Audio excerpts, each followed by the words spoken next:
ஓம் come கணபதே நமக. ஓம் குருவே சரணம். எங்கும் வெற்றி, எதிலும் வெற்றி, எளிதில் வெற்றி பெறக்கூடிய கடகராசினியர்களே, உங்கள் அனைவருக்கும் என் அன்பான வணக்கத்தை தெரிவித்துக் கொள்கிறேன். எல்லாரும் எப்படி இருக்கீங்க? நல்லா இருக்கீங்களா? நீங்கள் நல்லா இருக்கீங்கன்னு சொன்னீங்கன்னா ரொம்ப சந்தோஷம், வாழ்த்துக்கள். இனிமே உங்கள் வாழ்க்கை முழுவதுமே நீங்கள் நல்லா தான் இருக்க போகிறீங்க. ஒருவேளை இல்லை, நீங்கள் என்ன கஷ்டம்தான் பட்டுன்னு இருக்கீங்கன்னு சொன்னீங்கன்னா, இனி வரும் காலகட்டம் உங்கள் வாழ்க்கையில் மிகப்பெரிய மாற்றம் வரப்போகுதுங்க. மிகப்பெரிய ஏற்றம் வரப்போகுது. அந்த மாற்றம் மிகப்பெரிய ஏற்றத்தை கொடுக்கக்கூடிய மாற்றமாக தான் அமையப்போகுது. அதேமாதிரி உங்கள் வாழ்க்கையில் மிகப்பெரிய திருப்புமுனை, டேர்னிங் பாயிண்ட்னு சொல்லுவாங்க இல்லையா, வரப்போகுது.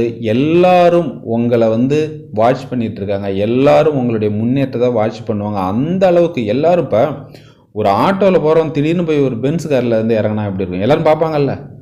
எப்படி இது? அந்த அளவுக்கு உங்களுடைய வளர்ச்சி மிக பெரியதாக இருக்க போகுது. மிக பெரியதாக இருக்க போகுது.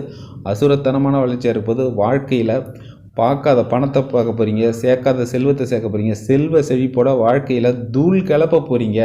அதே மாதிரி கோடீஸ்வரனாக மாற போகிறீங்க. மிகப்பெரிய பணக்கார யோகம் உங்களுக்கு இருக்குது. அப்படிப்பட்ட மிகவும் ஒரு அதிர்ஷ்டமான குரு பயிற்சியும் சரி, சனி பயிற்சியும் சரி, இந்த வருஷம் நடந்திருக்க குரு பயிற்சியில் உங்கள் வாழ்க்கையில் மிக உயரத்துக்கு நீங்கள் போக போகிறீங்க. எட்டி தொட முடியாத உயரத்தை தொட போகிறீங்க. அப்படிப்பட்ட இந்த அருமையான குரு பயிற்சியும் சரி, இதுக்கு மேலே வரப்போகிற ராகு கேது பயிற்சியும் சரி, கடகராசிக்காரங்களுக்கு மிகப்பெரிய ஒரு நல்ல ஒரு நேரமாக அமையப்போகுது. உங்கள் வாழ்க்கையில் நீங்கள் என்னென்னலாம் நினச்சிங்களோ, என்னென்னலாம் ஆகணும்னு நினைக்கிறீங்களோ, என்னென்னலாம் தேவையோ எல்லாமே குரு பகவான் தன்னுடைய தொழில் ஸ்தானம், வேலை ஸ்தானத்தின் மூலயமா எல்லாத்தையுமே உங்களுக்கு நிறைவேற்றி கொடுக்க போகிறாரு. அப்படிப்பட்ட குரு பயிற்சியை பற்றி தான் இன்னைய பதிவில் நம்ம விளக்கமாகவும் விரிவாகவும் பார்க்க இருக்கிறோம். அதுக்கு முன்னால் நீங்கள் நம்ம சேனலை சப்ஸ்கிரைப் பண்ணலாம், மறக்காமல் சப்ஸ்கிரைப் பண்ணிக்கோங்க. பக்கத்தில் ஒரு பெல் சிம்பிள் வரும், அதையும் கிளிக் பண்ணிக்கிட்டு நம்ம வீடியோவுக்கும் ஒரு லைக் ஒன்று கொடுத்துருங்க, சரிங்களா? அதாவது ஒரு வேலையை நம்ம செய்கிறோன்னு வச்சிங்களா, அதுக்கான ரிசல்ட்டுக்கு கொஞ்சம் நம்ம வெயிட், சரிங்களா? இப்போ நீங்கள் கோடீஸ்வரனாக மாறணும்னு நினைக்கிறீங்க, உடனே நாளைக்கே மாறணும்னு நினைக்கிறாங்க எல்லாருமே. அதாவது மேக்ஸிமம் பீப்புள் எப்படின்னா, நம்ம கோடீஸ்வரனாக மாறணும்னா நாளைக்கே மாறிடணும், இல்லைனா இந்த ஒரு மாதத்துலேயே மாறிடணும், இல்லைனா அடுத்த மாதத்தில் மாறிடணும் அப்படின்னு நினைக்கிறது, சரிங்களா? அதாவது நம்ம ஒரு பெரிய இலக்கை நிர்ணயிச்சுக்கிட்டு அதை நோக்கி நம்ம பயணிக்கிறோம்னா நம்ம அதுக்கான தேவையான டைமை நம்ம ஒதுக்கித்தான் ஆகணும். அதுக்காக நம்ம வெயிட் பண்ணி தான் ஆகணும். அதாவது உதாரணத்துக்கு ஒரு மிகப்பெரிய விவசாயி, அவர் சரிங்களா, மிகப்பெரிய விவசாயி. அவர் என்ன பண்ணாருன்னு அந்த பகலில் விவசாய வேலையெல்லாம் முடிச்சுட்டு சாயங்காலம் ஆகிட்டு வீட்டுக்கு வந்துட்டார். வீட்டுக்கு சாப்பிட்டுட்டு தூங்கிட்டு இருக்கும்போது தெய்வம் அவர் கனவுல சாமி அவரோட கனவுல இந்த மாதிரிப்பா உன்னோட நிலத்துல இந்த இடத்துல புதையல் இருக்கு, நீ தோண்டி எடுத்துக்க அப்படின்னு சொல்லிட்டு கனவுல சொல்லிட்டு போயிடுறாரு. உடனே அந்த விவசாயிக்கு ரொம்ப மகிழ்ச்சி, சரிங்களா? உடனே என்ன பண்ணுறாரு, அடுத்த நாளே போய் அதை தோண்ட ஆரம்பிக்கிறார். அந்த நிலத்தை தோண்ட ஆரம்பிக்கிறார். தோண்ட ஆரம்பித்ததும் 1 அடி தோன்றாரு, புதையல் கிடைக்கல. 2 அடி தோண்டி பார்க்குறாரு, புதையல் கிடைக்கல. 3 அடி தோன்றாரு, கிடைக்கல. 4, 5 அடி தோன்றாரு, கிடைக்கல. 6, 7, 8, 9, 10 அடி வரைக்கும் தோன்றாரு, கிடைக்கல. அப்புறம் உட்காந்துறாரு. கொஞ்சம் நேரம் உட்காந்துட்டு என்னடான்னு சொல்லிட்டு திரும்ப சரி 11 அடி தோண்டி பார்க்குறாரு, கிடைக்கல. 12 அடி ஆச்சு, 13 அடி ஆச்சு, 14 அடி ஆச்சு, 15 அடி வரைக்கும் தோன்றாரு, கிடைக்கல. அப்புறம் இவ்வளோ ரெஸ்ட் எடுத்துட்டு அப்புறம் வீட்டுக்கு வந்துடுறாரு. வீட்டுக்கு வந்துட்டு என்னடா அப்படின்னு சொல்லிட்டு அப்புறம் அடுத்த நாள் இன்னொரு 5 அடி தோண்டி பார்ப்போம்னு போய் இன்னொரு 5 அடி தோன்றாரு. மொத்தம் 20 அடி தோன்றிருக்காரு, புதையல் கிடைக்கல. செம கடுப்பாயிட்டார் அவர். என்ன அது, நம்ம எவ்வளோ தூரம் தான் தோன்றது? இது சும்மா நம்ம கனவுல சொன்னதை நம்பி நம்ம இதை இந்த மாதிரி வேலை செஞ்சிட்டோமா, வேஸ்ட்டான வேலை செஞ்சிட்டோமா, புதையலும் கிடைக்கல. நம்ம வேலை செஞ்சது தான் இது என்ன சொல்கிறது, வேலை செஞ்சது தான் நம்மளுடைய நஷ்டம். நம்மளுடைய நஷ்டமே நம்மளுடைய வேலை, நம்மளுடைய உழைப்பு தான் இல்லை நஷ்டம்.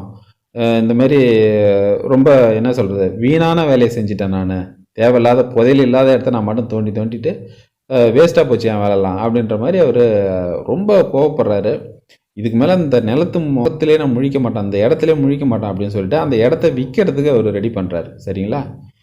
வேற ஒருத்தர்கிட்ட விற்க போகிறாங்கிறாரு. அதை வாங்க வர்றவர் பார்க்குறாரு. நிலத்தை சுற்றி பார்க்கும்போது என்னப்பா அந்த இடத்துல பள்ளமாக இருக்குன்னு அவர் கேட்குறாரு. அவர் சொல்கிறாரு, அதுக்கு நிலத்துக்காரர் சொல்கிறார், அது மாதிரிங்க கனவுல சாமி இங்கே புதையல் இருக்குன்னு சொன்னார். நான் அதனால் தோண்டி பார்த்தேன், புதையல் கிடைக்கல. அதனால் கடுப்பாயிட்டாங்க, அதனால் இடத்த விற்கிறேன்.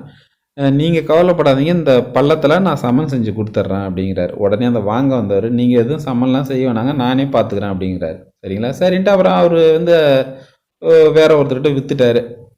விற்று அதை வாங்கினார் இல்லைங்களா, அவர் என்ன பண்ணுறாரு, அவர் ஒரு அடி தோண்டி பார்க்குறாரு, இன்னும் ஒரு அடி தோண்டி பார்க்குறாரு, புதையல் கடிச்சிட்டுது. சரிங்களா, 22வது அடியில் புதையல் கடிச்சிட்டுது. அப்போ ஒரு 20 அடி வரைக்கும் அந்த வெற்றியின் விளிம்பு வரைக்கும் போயிட்டு வந்துட்டார், பின் வாங்கிட்டார். அவர் வாங்கினவர் ஒரு 2 அடி மேலே தோண்டினார், அவருக்கு புதையல் கிடச்சிட்டு. இப்போ யாருக்கு அந்த புதையல் சொந்தம்? வாங்கினவருக்கு தான் சொந்தம். சரிங்களா, அதே மாதிரி உழைச்சிது அது பள்ளம் தோண்டினதெல்லாம் அந்த வித்தாள். சரிங்களா, அப்போ இதில் என்னன்னா அவர் இன்னும் கொஞ்சம் டைம் ஸ்பெண்ட் பண்ணியிருக்கலாம். சரிங்களா, இப்போ முயலுக்கும் ஆமைக்கும் ஒரு ஒரு ஒரு டிஸ்டன்ஸ், ஒரு தொலைவை நம்ம இது கணக்கிட்டு இதை யார் ஃபஸ்ட்டு ஓடுறான்னா முயல் தான் ஃபஸ்ட்டு ஓடும். சரிங்களா, பட் அதுவும் ரீச் ஆகும், ஆமையும் ரீச் ஆகும். பட் ஆமை என்ன ஸ்லோவாக ரீச் ஆகும், அவ்வளோதான். பட் அதுவும் தானே வெற்றி பெற்றுது, அதுவும் அந்த கோட்டை தொட்டுட்டுது இல்லை. அதனால் கொஞ்சம் வெயிட் பண்ணணும்.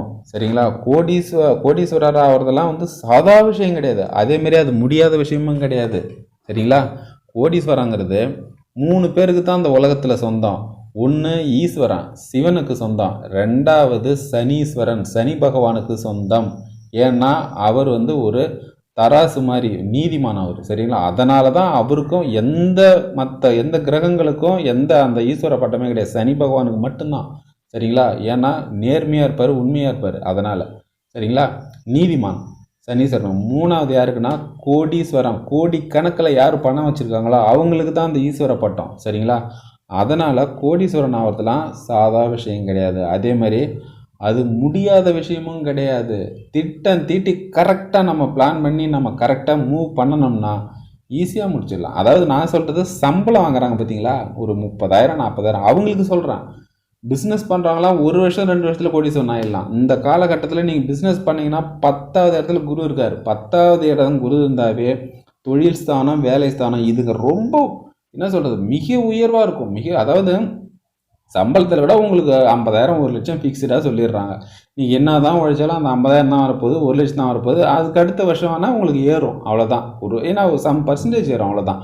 ஆனால் நீங்கள் தொழில் பண்ணிங்கன்னா உங்களுக்கு அதிகமாக லாபம் வரும், மூட்டையாக வரும், கட்டாக வரும். சரிங்களா, அதேமாதிரி கத்தையாக வரும், பெட்டியாக வரும். அந்த அளவுக்கு ஈஸியாக 1 வருஷத்தில் 2 வருஷத்தில் கோடீஸ்வரன் ஆகிடலாம். அதனால் நீங்கள் வேலைக்கு போனாலும் சரி, இன்னும் ஒரு வேலை. சரிங்களா, அதாவது வேலையே உங்கள் சைடில் வேறு எதுலையாவது உங்களுக்கு ஒரு பேஷன் இருக்கும் இல்லையா, அதையும் நீங்கள் பண்ணுங்கள். சரிங்களா, அதாவது இறைவன் எதுக்கு நமக்கு 2 கை 2 கால் கொடுத்துருக்காங்கன்னா பேலன்ஸ் பண்ணணும். சரிங்களா, ஒரு இன்கமே நம்பி நீங்கள் இருக்கக்கூடாது.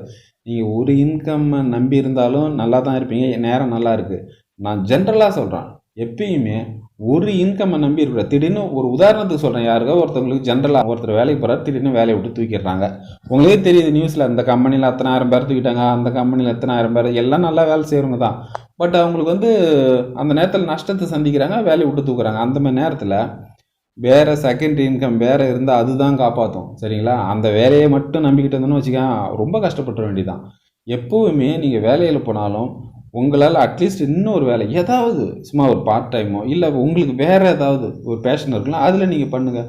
நான் சொல்கிறது குறைஞ்சது 1, நீங்கள் இன்னும் அதிகம் 2 3லாம் எங்களால் செய்ய முடியும்னா உங்களால் எத்தனை வேலை செய்ய முடியும் அத்தனை வேலையும் பண்ணுங்கள், அது உங்கள் திறமை. சரிங்களா, இந்த மாதிரி நீங்கள் வேலைக்கு போனாலும் சரி, மாதம் ஒரு 20,000 10,000 நீங்கள் சேமிச்சிங்கன்னா அது ஒரு 4-5 வருஷத்துல நீங்கள் கோடீஸ்வரன் ஆயிடலாம். எவ்வளவோ பேர், அதாவது 2 பேர் ஐடி கம்பெனியில் ஒர்க் பண்ணாங்க, 2 பேருக்கு 50,000 சம்பளம். சரிங்களா, என் கண்ணால் பார்த்தது. ஒருத்தரோட வீட்டு வாடகை 20,000, இன்னொருத்தரோட வீட்டு வாடகை 5,000.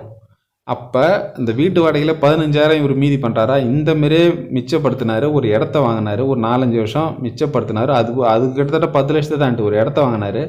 அந்த இடம் 2 வருஷத்தில் கோடிக்கணக்கில் போயிட்டுது. அதை விற்றார்.